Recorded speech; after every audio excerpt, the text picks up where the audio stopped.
Greetings, ladies and gentlemen, lords and ladies. Welcome to the North. I am the self-proclaimed king in the North. Today we're talking about the game A Song of Ice and Fire, the miniatures game. Let's go! Woo!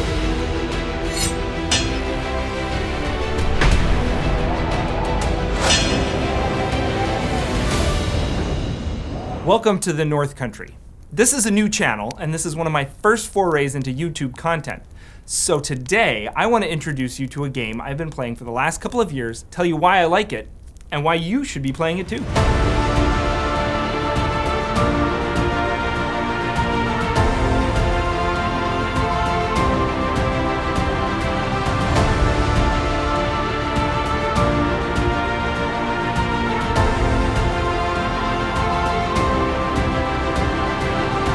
The game is A Song of Ice and Fire, the miniatures game. By cool mini or not. Also, Simon? Come on? Simon? Nobody seems to know how to say it. We are not getting off to a great start here. I've been getting into this game deeper and deeper over the last few years, and I have really been enjoying it. I was originally turned on to this game by Scott, the Miniature Maniac. If you've never checked out his channel, be sure to do so. He puts out some top-notch miniature painting and gaming content. Should I really be directing people to a different channel in the first minute of my first video? If you've never seen a YouTube video before, I'm nailing it. A Song of Ice and Fire is a tabletop miniatures wargame set in George R.R. Martin's The Land of Westeros, in the appropriately named A Song of Ice and Fire book series, better known by the TV show name A Game of Thrones. The game itself is set during the War of the Five Kings. At the time of creating this video, there are 11 different factions, each with their own unique look and playstyle. Each game you play centers around two factions, and sometimes more, meeting on the field of battle to contest their claim to the Iron Throne, or land, or treasure, or trade rights. Our blockade is perfectly legal. Whatever, it's a battle. Each side then takes alternating activations to maneuver their units around the field, attack the enemy, or implement various political machinations behind the scenes by taking actions on the tactics board.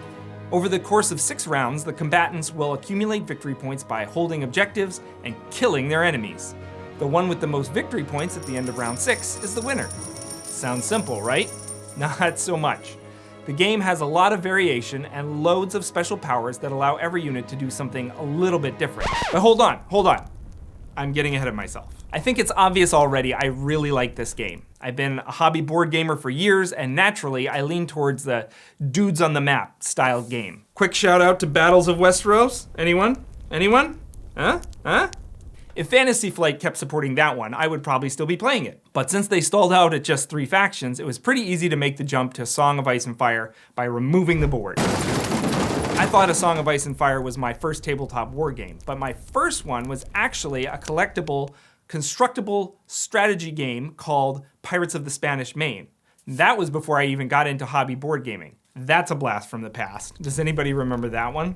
A Song of Ice and Fire will be an easy transition for anyone who's played games with variable player power and dice roll mitigation. The game also takes place in a setting that I love. I find George R.R. Martin's world extremely fascinating, but even if you don't care about the Game of Thrones universe, it's pretty easy to like a game that involves knights and men-at-arms, usually, charging across the field of battle to engage an enemy. I've also heard this game called low fantasy. I don't really know what that means, but as far as I can pick up, that just means that there aren't fantastical creatures like orcs or elves. Now, that said, if you like your monsters and your beasties, this game will scratch that itch for you too. The miniatures in this game are just fantastic. I've always loved miniatures and dioramas ever since I was young. I'm not an expert by any stretch. This is my first miniature wargame after all. Some miniatures are certainly better than others, but no matter what, I get a lot of satisfaction from looking at the models, building armies, and setting these guys up in little rows. Maybe it's just the toy factor. This game gives me a socially acceptable way to keep playing with toy soldiers. Now, my wife would disagree. Seriously? But this is my video, not hers. So, why should you play A Song of Ice and Fire, the miniatures game? I think people call it Song for short? If you like miniatures and you like the medieval theme, then this game is a slam dunk. I've also been getting into painting my miniatures, and I've really been enjoying the hobby aspect of it. But if the painting aspect of the hobby just isn't for you, just let it go by. Like a dire wolf in a snowstorm. There's also a lot of variation in playstyles between the different factions, so you can choose any one and really make it your own. Choose one where you like the minis best, or choose one that just speaks to you. I think it's obvious which faction I've chosen. That said, I also have a strong Lannister contingent, and I really like the way they play in contrast to the Starks. Lannisters are all about sneaking around and making political deals. Starks just want to punch you in the face. If you like board games where you move units around the board, trying to tactically outthink and outmaneuver your opponents, then this is an easy transition to make.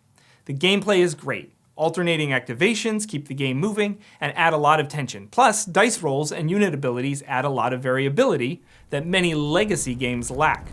I'm looking at you, chess. This is also a relatively affordable game to get into. Okay, real talk now.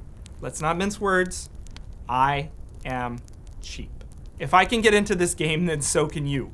Again, I'm new to the hobby, but from what I gather, this game is noticeably more affordable than other games that shall remain unnamed, but rhyme with Warhammer. Also, when you come from hobby board gaming, you can't really complain about price. Am I right? Come on, come on. And don't tell Simon I said so, but you don't have to buy every set at retail cost as soon as it comes out. There are some great secondhand sources to buy minis of all kinds. Just check your face market book place thing on the intertubes. You're good with the internet, you'll figure it out. Last of all, there's a great community surrounding this game. I've been able to learn tons from different creators on YouTube and throughout the internet. There is definitely a competitive scene, but I am definitely not a part of it, at least not yet. But if that appeals to you, then go for it. So that's A Song of Ice and Fire, the miniatures game. Thanks for listening to me ramble on about my favorite game. I really like it, and I think you will too. Now, because this is a new channel, I would like some of your help with the kind of content that you want. I've been wanting to see more content out there. I haven't been able to find it, so I thought I would start making it. What kind of song content do you want to see? Do you want tutorials, strategy, battle reports, beginner painting tips, or something I haven't even mentioned? Let me know in the comments below. If you're new to the game and you want to learn how to play, I have some convenient starter videos for you to check out. I would love to keep making videos, so please subscribe, and if you already play Song, please send this to your friends and use this video as a way to proselytize, tell your friends about this great game. Until next time, try some new games and have some fun, because as we all know, winter is coming.